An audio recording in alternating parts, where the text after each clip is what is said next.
Welcome everyone, and thank you for joining us today. I'm here with Katie. So we're going to kick off on how Cognism build culture, community, and people in their learning platform. So I'm joined by Katie today.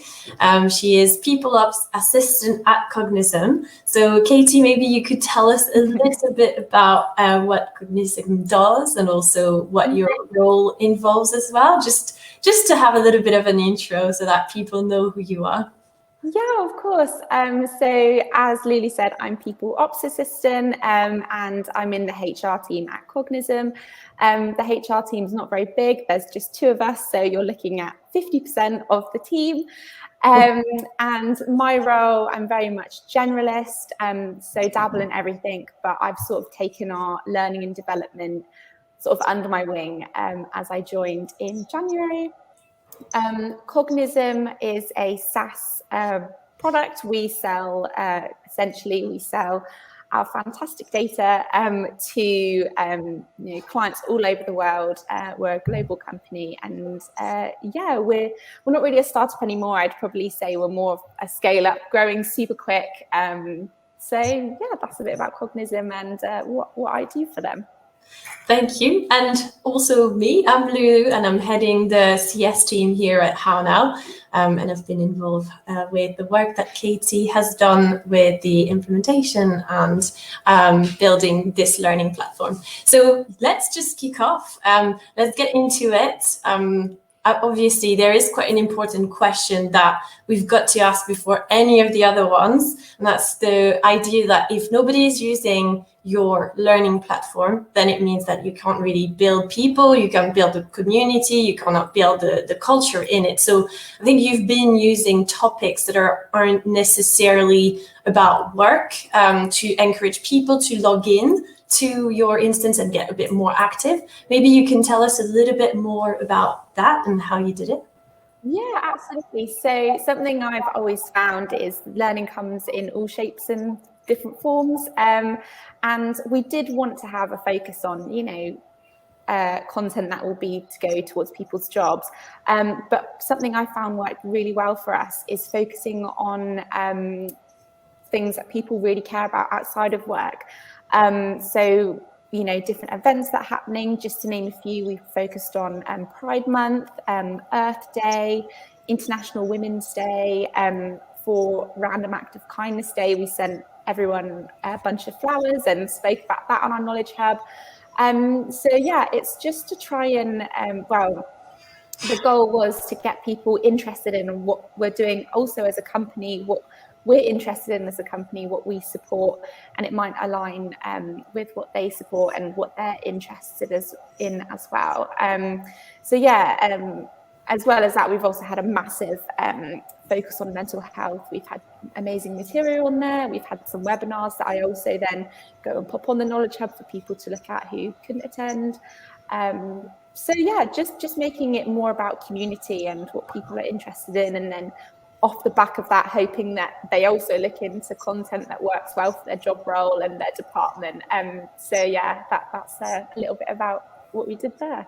And I guess it also, when you say, for example, about, Earth Day, International Women's Day, etc., it probably reflects the value as well within Cognism. So that really helps, I guess. And what was the response like with these initiatives? Did people buy in to it instantly, or was it more a gradual process? Or maybe did you find that people who were passionate about those issues then got stuck in and kind of contributed on that? Yeah, so I found response has been really good, although admittedly it has been gradual. We've had, the more stuff we're getting on there, the more interest we're finding. Something that we did that was super engaging, I think, was maybe a turning point is we did an Easter competition, and we had everyone send in their baby photos, like senior management as well, and the person who guessed the most correct then got a prize. So yeah, it has been gradual, but I think my focus is just consistency, so just having a plan and shouting about what we're doing on there, and yeah, just get people to be stuck in. So yeah. And yeah, and I guess, as you say, it's not necessarily work related. However, you might get a little bit of momentum when you create this kind of initiative, so that people you getting traffic to the knowledge hub, and then people are going to probably look at other information from that. And another way to get people engaged is, as you said, is getting them to look at content that is fun, that is a bit different. And you often see the argument that active learning is definitely more fun and engaging. Usually motivates people to learn even more on a top level. So have you made your learning space a bit more of a fun place to be and to browse? Yeah, so definitely the Easter competition was one way that we made it fun. Another thing I think is just sort of getting people involved. So something I've recently launched is Learning Champions.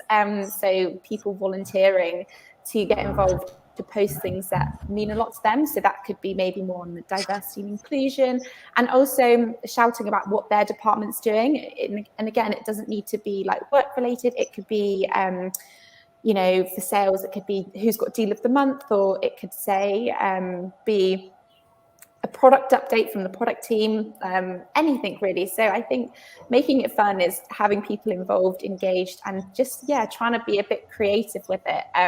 Trying to plan out some more games and activities that we can do later in the year, maybe a Christmas one.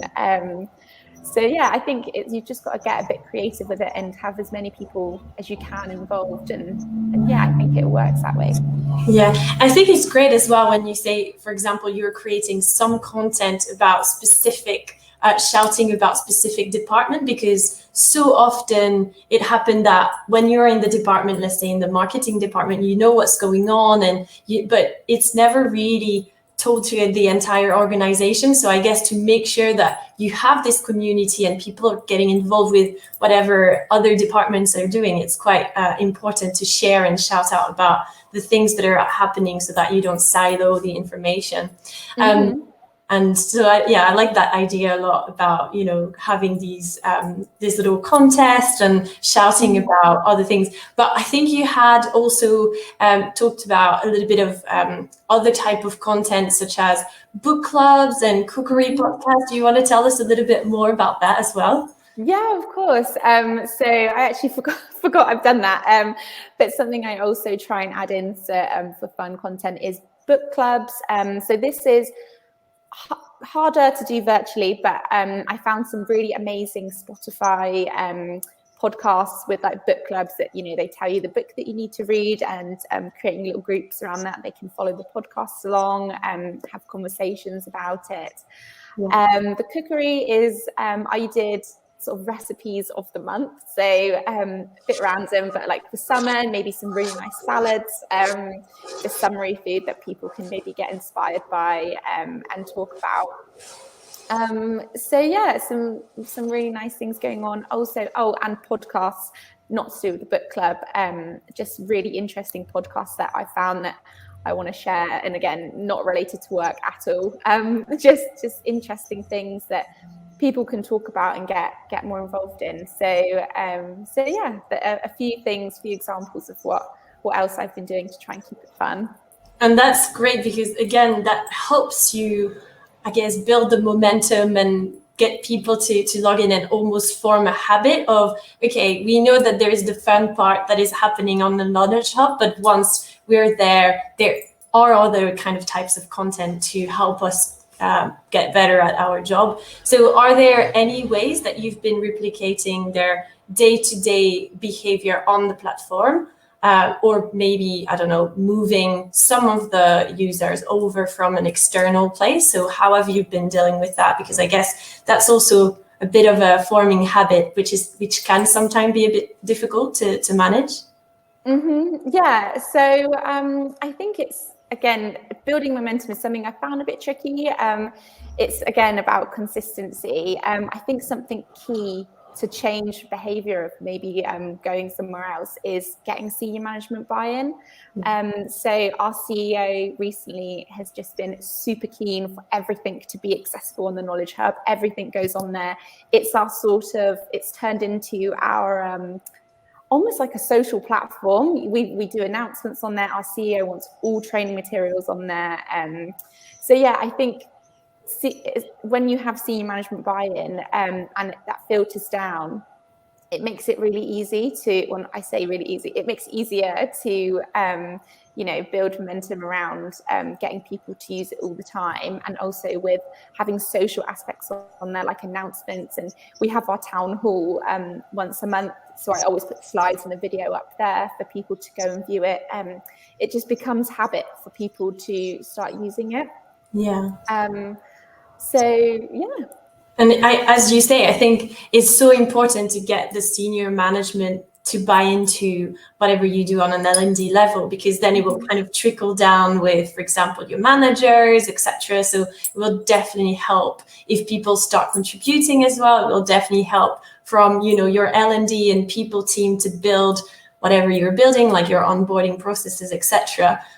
To then having the gritty detail of different nuggets or different content that is more day-to-day kind of learning and behaviors. And just talking about the onboarding, actually, one way to help build that culture and that community in your platform is definitely going to encourage new people, new starters to embrace the Knowledge Hub during their onboarding process. So can you tell us, Katie, a little bit more? What was the approach that you've taken at Cognism to build the platform into the new starters journey? And maybe also if you can tell us a little bit, how are you using it to connect people, build the understanding of the culture, and anything else that maybe might be interesting for the audience?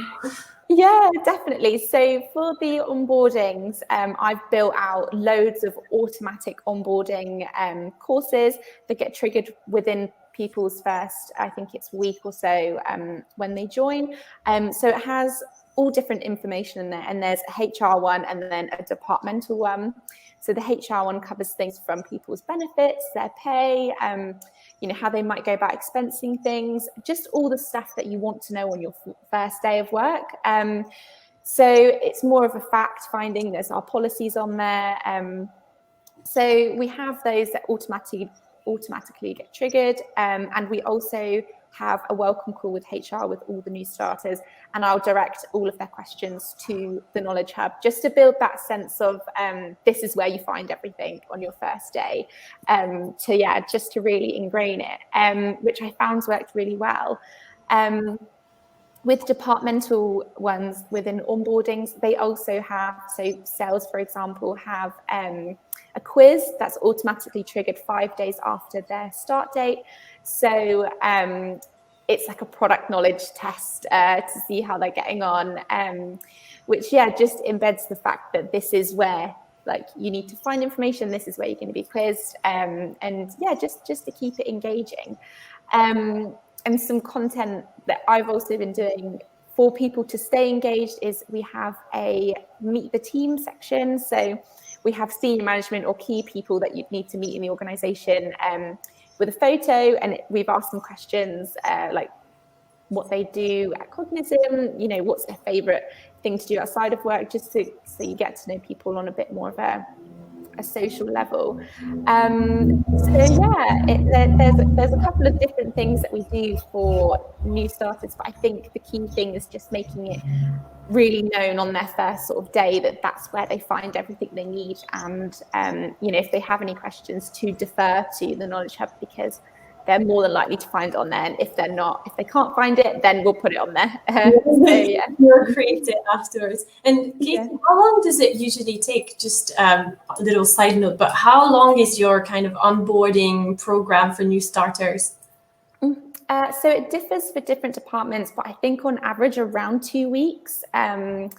So for sales, I think it's about 2 or 3 weeks.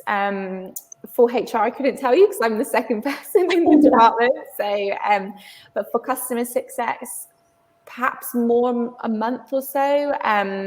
There's more detailed things of maybe a customer success manager would need to know. It varies, but I'd say probably average 2 or 3 weeks for the onboarding period.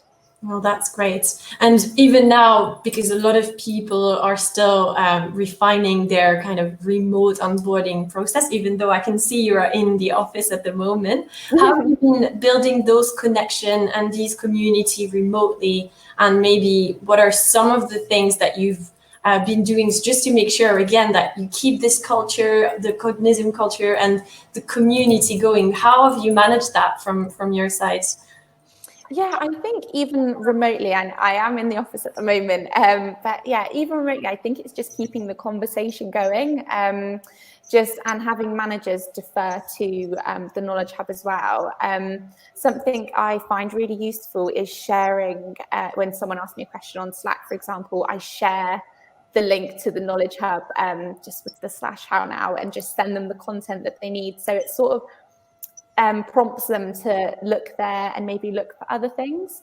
So yeah, I think also another good thing to get people using it is we link our other platforms with it, but they might not necessarily integrate with it just yet.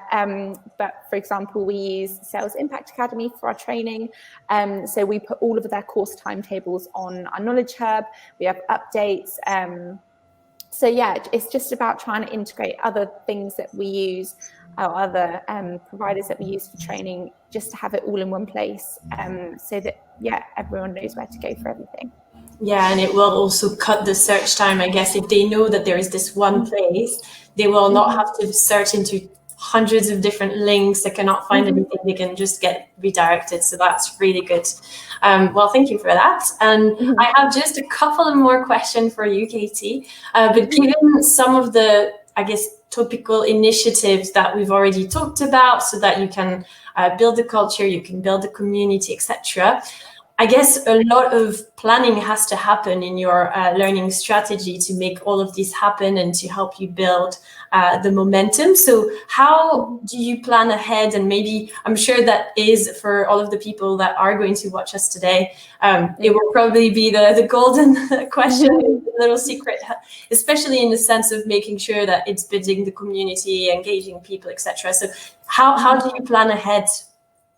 Yeah, so it's a good question. I think, to be honest, it's just being really aware of what's happening around you outside of work that you might not otherwise be involved in. So I just try and keep an eye out for like awareness days, things that I'm personally interested in. So, for example, Earth Day was one of them, and just trying to keep it going. We also had another one. It was like World Sleep Day, which I just saw like on a whim on social media.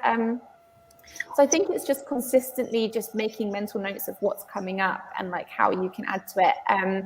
I think you can sit down and make a huge, massive plan, but it doesn't always go that way. So I think, just making mental notes, like continually, maybe even just weekly, adding something new that you've seen in it. So I don't want to scare people and say you need to plan for hours and hours, but just have a good idea of sort of the things that you'd want to get on there, and have a blueprint of what you'd maybe like to have each month or each quarter, even if it's just shouting about a particular department. It could be product and their sort of advancements in our product. So I think it's just just keeping aware and making mental notes. It's not a big, massive, scary plan. Yeah. And what is your little potion, or how do you do this? Do you usually plan a month in advance, or a quarter in advance, or a few quarters in advance? What's your thing? How do you do it?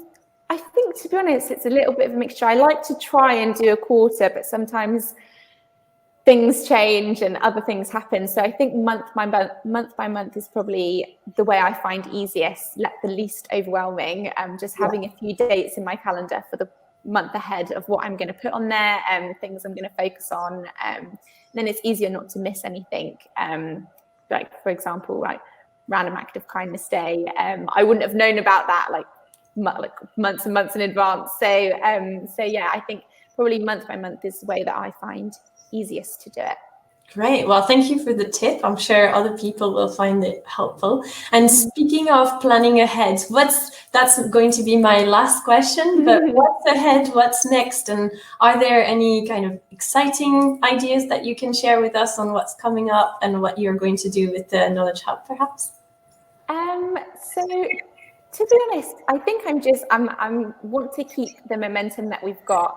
I have some maybe games planned for Halloween. We've got, well, unfortunately, our summer party's been pushed to October because of COVID, but really get some fun games going around there. We currently have a raffle at Cognism, so I'm using it to shout about that and who the winner's going to be, what they're going to do with their prize. And also I'd like to bring it back more to learning about departmental knowledge. So really utilizing my learning champions to start sharing knowledge that they have for their job role, shouting about what the department's doing. And although we've built an amazing community aspect, try and also factor in now more work-related learnings, have it a bit more 50-50. And I just, again, last one promised, but you just talked about your learning champions. So how did you get these people involved? Was it kind of a voluntary thing, or how did you pick and select them?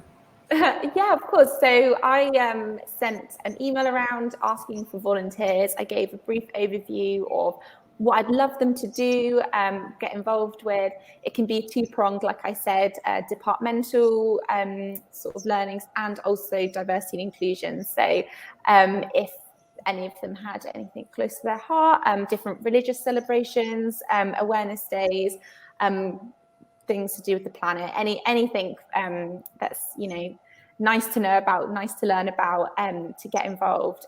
So yeah, I have a sort of a 6-weekly call with them, and we talk about what we're going to get on there. I show them how to use the Knowledge Hub, and yeah, just get some really good content going. So yeah, I managed to get a good number of volunteers, so I didn't have to force anyone, luckily. That's good. It's always the best, right? You don't have to force anyone. And I guess it's good because I think sometimes what can happen, you know, when people are getting so busy and they have lots in their plate, it means that the content always gets curated by the people team. But I guess as soon as you start to have this little snowball effect, when there are other people getting involved, it diversifies the content, it diversifies also the team, and you know, the different objectives and the different aspects and point of view. So it's always good to have to make sure that you have a global view of this community, because obviously the community is, you know, driven by the people team, but it's also by the people. So if you don't get the option for the people to share, then that's a little bit less representative. So I'm glad that you're saying there are quite a lot of people that have got involved.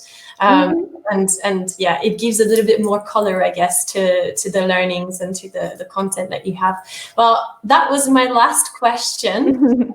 Thank you so much, Katie, for your time. Is there anything else that you wanted to add from your side before we start? That's everything for me. Thank you so much for having me. Thank you so much. And we will be back very soon with a new and exciting podcast, and webinar. So see you soon, everyone, and feel free to send us your question and we'll answer them whenever we have the time to. Thank you. Bye-bye.